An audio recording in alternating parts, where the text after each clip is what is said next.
नमस्ते दोस्तों। स्वागत है आपका हमारे आज के इस बेहद खास एपिसोड में। आज हम जिस किताब और जिस शख्सियत के बारे में बात करने जा रहे हैं, उनका नाम सफलता की दुनिया में किसी परिचय का मोहताज नहीं है। जी हाँ, मैं बात कर रहा हूँ नेपोलियन हिल की। शायद आपने उनकी मशहूर किताब थिंक एंड ग्रो रिच यानी सोचिए और अमीर बनिए जरूर पढ़ी होगी या सुनी होगी। लेकिन दोस्तों, आज हम उस किताब की बात नहीं करने वाले। आज हम नेपोलियन हिल के उन खोए हुए लेखन यानी लॉस्ट राइटिंग्स के बारे में बात करेंगे जो उन्होंने अपनी सबसे मशहूर किताब लिखने से पहले लिखे थे। इस किताब का नाम है नेपोलियन हिल्स गोल्डन रूल्स यानी नेपोलियन हिल के सुनहरे नियम। ये वो नियम है जो उन्होंने एंड्रू कार्नेगी, हेनरी फोर्ड और थॉमस एडिसन जैसे महान लोगों से मिलने के बाद और अपनी जिंदगी के कड़े अनुभवों से सीखे थे। तो चलिए बिना किसी देरी के शुरू करते हैं और खोलते हैं सफलता का ये खोया हुआ खजाना। दोस्तों, सबसे पहले नेपोलियन हिल हमें एक बहुत ही गहरा सिद्धांत समझते हैं, जिसे वो कहते हैं सोशल हेरेडिटी और फिजिकल हेरेडिटी। आसान शब्दों में कहें तो सामाजिक विरासत और शारीरिक विरासत। हिल कहते हैं कि देखिए, आपके शरीर का रंग, आपकी आंखों का रंग या आपकी हाइट, ये सब आपको अपने माँ बाप से मिलता है। ऐसी हम बदल नहीं सकते। ये शारीरिक विरासत है। लेकिन आपका दिमाग, आपकी सोच और आपका चरित्र, ये सब सामाजिक विरासत का हिस्सा है। और सबसे आची बात यह है कि ऐसी हम खुद बना सकते हैं और बदल भी सकते हैं। हिल कहते हैं कि बचपन से लेकर आज तक आपने जो भी देखा, जो भी सुना, जिन लोगों के साथ आप रहे, उन सब ने मिलकर आपके दिमाग को शेप किया है। लेकिन अगर आप चाहे तो आज इसी वक्त से आप अपने दिमाग की प्रोग्रामिंग को बदल सकते हैं। आपका दिमाग एक उपजाऊ खेत की तरह है। अगर आप उसमें अच्छी फसल नहीं बोएंगे तो घास फूस अपने आप उग आएगी। इसी तरह अगर आप अपने दिमाग में जानबूझकर अच्छे विचार नहीं डालेंगे तो नकारात्मक विचार अपने आप जगह बना लेंगे। इसलिए सबसे पहला सुनहरा नियम यही है कि अपने वातावरण और अपनी संगति को सावधानी से चुनिए, क्योंकि वही आपकी किस्मत तय करते हैं। अब आते हैं एक ऐसे कॉन्सेप्ट पर जो नेपोलियन हिल की फिलॉसफी का दिल है, ऑटो सजेशन यानी आत्मा सुझाव। दोस्तों, क्या आपने कभी सोचा है कि आप अपने आप से क्या बातें करते हैं? हिल कहते हैं कि हमारा दिमाग दो हिस्सों में बनता है, कॉन्शियस चेतन और सबकॉन्शियस अवचेतन। ऑटो सजेशन वो टूल है जिसे हम अपने सबकॉन्शियस माइंड को ऑर्डर दे सकते हैं। हिल एक बहुत हाई दिलचस्प कहानी सुनते हैं। एक बार उनके ऑफिस में एक आदमी आया। वो आदमी दिखने में एकदम भिखारी जैसा लग रहा था, कपड़े फाटे हुए, चेहरे पर मायूसी। उस आदमी ने हिल को बताया कि वो कभी एक बहुत बड़ा बिजनेसमैन था, लेकिन युद्ध और मंडली ने उसका सब कुछ छीन लिया। अब वो वापस अपनी जिंदगी शुरू करना चाहता है, लेकिन उसमें हिम्मत नहीं बची। नेपोलियन हिल ने उस आदमी को एक ऐसी चीज दिखाई जिसने उसकी जिंदगी बदल दी। हिल यूज एक पर्दे के पास ले गए और कहा, मेरे पास तुम्हारे लिए कोई पैसे नहीं है, लेकिन मैं तुम्हें एक ऐसे इंसान से मिलवा सकता हूं जो तुम्हारी मदद कर सकता है। हिल ने पर्दा हत्या और वहां एक बड़ा सा आईना, मिरर लगा हुआ था। हिल ने उस आदमी से कहा, देखो इस इंसान को। यही वो अकेला इंसान है दुनिया में जो तुम्हारी मदद कर सकता है। जब तक तुम इस इंसान पर भरोसा नहीं करोगे, दुनिया की कोई ताकत तुम्हें सफल नहीं बना सकती। वो आदमी आईने में अपनी छवि देखकर रोने लगा। उसने महसूस किया कि उसकी सबसे बड़ी रुकावट वो खुद था। कुछ दिनों बाद वही आदमी हिल से मिलने आया, लेकिन इस बार वो एक नए सूट में था, उसकी चाल में एक अलग ही विश्वास था। उसने हिल को बताया कि उस आईने वाली घटना ने उसके अंदर सोए हुए विश्वास को जगा दिया। उसने ऑटो सजेशन का उसे किया, खुद को याद दिलाया कि वो कौन है, और वो दोबारा सफलता की राह पर चल पड़ा। दोस्तों, यही ताकत है ऑटो सजेशन की। आपको हर रोज सुबह और शाम अपने आप को याद दिलाना होगा कि आप क्या बनना चाहते हैं। हिल कहते हैं कि अपने गोल को लिख लीजिए और उसे जोर जोर से पढ़िए। जब आप बार बार अपने दिमाग को ये सिग्नल देते हैं तो आपका दिमाग उसे सच मान लेता है और वैसे ही रास्ते ढूंढने लगता है। अगला महत्वपूर्ण नियम जो हिल बताते हैं वो है सजेशन, यानी दूसरों को प्रभावित करना। हिल कहते हैं कि अगर आप किसी को अपनी बात मनवाना चाहते हैं तो उनके दिमाग को पहले न्यूट्रलाइज करना पड़ता है।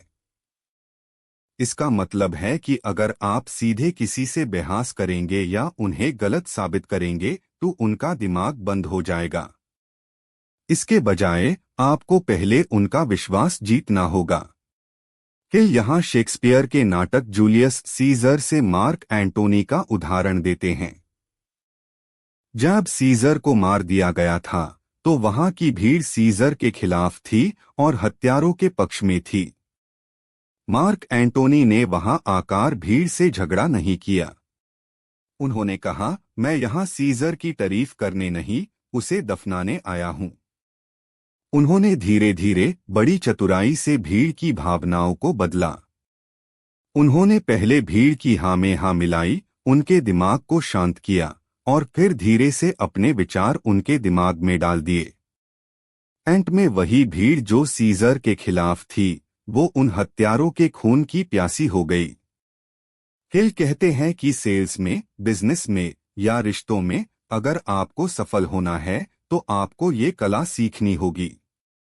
पहले सामने वाले के नजरिए को समझो, उन्हें महसूस कराओ कि आप उनके दोस्त हैं और फिर अपने विचार उनके सामने रखो। इसे वो आपकी बात जल्दी मानेंगे। अब बात करते हैं एक ऐसे नियम की जो शायद इस पूरी किताब का सबसे शक्तिशाली नियम है, द लॉ ऑफ रिटेलिएशन, यानी प्रतिशोध का नियम या बदले का नियम। लेकिन दोस्तों, यहाँ बदला शब्द का मतलब सिर्फ मारधाड़ नहीं है। हिल समझते हैं कि इंसानी दिमाग का एक बेसिक नेचर है, लाइक अट्रैक्ट्स लाइक, यानी जैसा आप दोज वैसा ही आपको वापस मिलेगा। अगर आप किसी के साथ बुरा व्यवहार करेंगे तो वो भी आपसे बुरा व्यवहार करेगा। लेकिन अगर आप किसी के साथ अच्छा व्यवहार करेंगे, मुस्कुराएंगे, तो सामने वाला मजबूर हो जाएगा मुस्कुराने के लिए। हिल कहते हैं कि अगर आपका कोई दुश्मन है तो यूज जीतने का सबसे आसान तरीका है उस पर एहसान करना या उसके साथ भलाई करना। शुरू में शायद वो रेजिस्ट करे, लेकिन आखिर में लॉ ऑफ रिटेलिएशन काम करेगा और वो भी आपके साथ अच्छा बनने पर मजबूर हो जाएगा। हिल एक कहानी सुनते हैं एक बैंक मैनेजर की जो बहुत घमंडी और लालचू था। वो लोगों से ऊंची ब्याज वसूलता था और किसी की मदद नहीं करता था। धीरे धीरे लोग उससे नफरत करने लगे। जब बुरा वक्त आया तो किसी ने उसकी मदद नहीं की और उसका बैंक डूब गया। वही दूसरी तरफ एक दुकानदार था जो हमेशा लोगों की मदद करता था, गरीबों को उधार देता था। जब उसकी दुकान में आग लगी तो पूरा गांव इकट्ठा हो गया और उन्होंने चंदा करके उसकी दुकान दोबारा बनवा दी। ये है लॉ ऑफ रिटेलिएशन का जादू। आप जो दुनिया में फेंकते हैं वही घूम फिर कर आपके पास वापस आता है। इसलिए हिल कहते हैं, अगर आप सफलता चाहते हैं तो पहले दूसरों को सफल बनने में मदद कीजिए। अगर आप पैसे चाहते हैं तो पहले वैल्यू दीजिए। अगला नियम है सेल्फ कॉन्फिडेंस, यानी आत्मविश्वास। हिल कहते हैं कि फियर इंसान का सबसे बड़ा दुश्मन है। डर हमें वो काम करने से रोकता है जो हम कर सकते हैं। उन्होंने कहा कि आत्मविश्वास कोई जादू नहीं है, आईएसी बनाया जा सकता है। इसके लिए उन्होंने एक फॉर्मूला दिया, अपने दिमाग में उस इंसान की तस्वीर बनाओ जो तुम बनना चाहते हो। हिल खुद हर रात सोने से पहले एक इमेजिनरी काउंसिल यानी काल्पनिक सभा लगाते थे। वो अपनी आंखें बंद करते और सोचते कि वो एक टेबल पार बैठे हैं और उनके साथ दुनिया के महान लोग बैठे हैं, जैसे Abraham Lincoln, Napoleon Bonaparte, Emerson आदि। वो मन ही मन उनसे सलाह लेते थे। वो सोचते थे कि लिंकन उन्हें धैर्य सिखा रहे हैं, नेपोलियन उन्हें हिम्मत दे रहे हैं। धीरे धीरे ये इमेजिनरी क्वालिटीज उनके अंदर रियल में आने लगी। हिल कहते हैं कि आप भी ऐसा कर सकते हैं। अपना रोल मॉडल चुनिए और सोचिए कि आप उनके जैसे एक्ट कर रहे हैं। धीरे धीरे आपका दिमाग उस कैरेक्टर को अडॉप्ट कर लेगा। एक और बहुत जरूरी बात जो हिल करते हैं वो है हैबिट और एनवायरनमेंट यानी आदत और वातावरण। वो कहते हैं कि हमारी आदतें हमारे दिमाग में वैसे ही रास्ते बना लेती है जैसे ग्रामोफोन रिकॉर्ड पार लेकर रेन होती है। एक बार रास्ता बन गया तो सुई अपने आप उसी रास्ते पर चलती है। अगर आपको कोई बुरी आदत छोड़नी है तो सिर्फ नहीं कहना काफी नहीं है। आपको उसकी जगह एक नई और अच्छी आदत डालनी होगी। जैसे अगर आपको देर तक सोने की आदत है तो सिर्फ ये मत सोचिए कि मुझे देर तक नहीं सोना है, बल्कि ये सोचिए कि मुझे सुबह उठकर वॉक पार जाना है। नई आदत पुरानी आदत को रिप्लेस कर देगी और इसमें एनवायरनमेंट का बहुत बड़ा हाथ होता है। हिल कहते हैं कि आप अपने आसपास जैसे लोगों को रखेंगे आप वैसे हाई बन जाएंगे। अगर आप ऐसे लोगों के साथ रहते हैं जो हमेशा नकारात्मक बातें करते हैं तो आप चाहकर भी सकारात्मक नहीं रह पाएंगे। इसलिए अपने आसपास सफल और पॉजिटिव लॉग ऑन का घेरा बनाइए।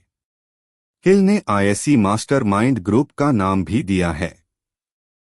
जब दो या उससे ज्यादा दिमाग एक साथ एक मकसद के लिए काम करते हैं तो एक तीसरी अदृश्य ताकत पैदा होती है जो उन सबकी इंडिविजुअल ताकत से कहीं ज्यादा होती है। अब हम आते हैं उस नियम पर जिसे Napoleon Hill the golden rule कहते हैं। ये नियम कहता है दूसरों के साथ वैसा ही व्यवहार करो जैसा तुम चाहते हो कि वो तुम्हारे साथ करें। हिल कहते हैं कि ये सिर्फ एक नैतिक या धार्मिक नियम नहीं है, ये एक साउंड बिजनेस प्रिंसिपल है। उन्होंने देखा कि जो बिजनेसेस सिर्फ मुनाफा कमाने के लिए चलते थे वो लंबे समय तक टिक नहीं पाते थे, लेकिन जो बिजनेसेस ग्राहक की सेवा और भलाई को ऊपर रखते थे वो हमेशा ग्रो करते थे। हिल ने एक कहानी सुनाई एक कुत्ते की जिसका नाम स्पग था। स्पग ने एक बच्चे को काट लिया था और मामला कोर्ट में गया। सब लोग स्पग के खिलाफ थे, लेकिन कोर्ट में स्पग ने जाकर उस बच्चे को प्यार से चाटना शुरू कर दिया। उस जानवर ने बिना कुछ बोले सिर्फ अपने प्यार और सद्भावना से वहां मौजूद सभी लोगों का दिल जीत लिया और केस खारिज हो गया।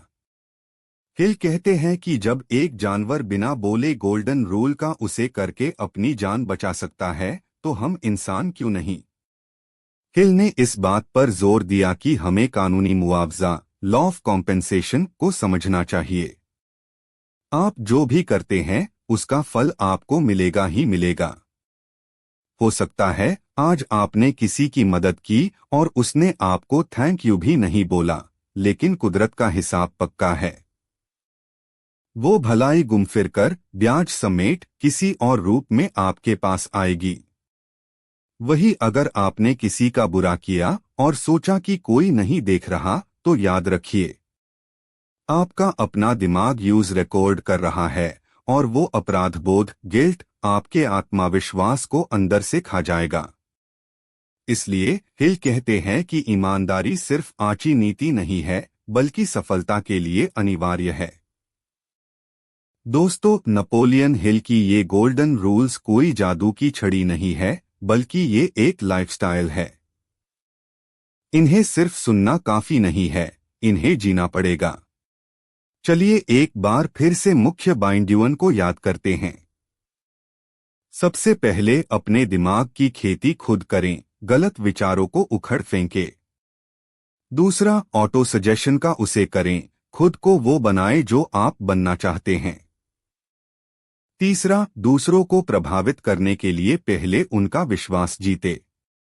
चौथा, याद रखें कि दुनिया एक आईना है, जो आप डोज वही मिलेगा।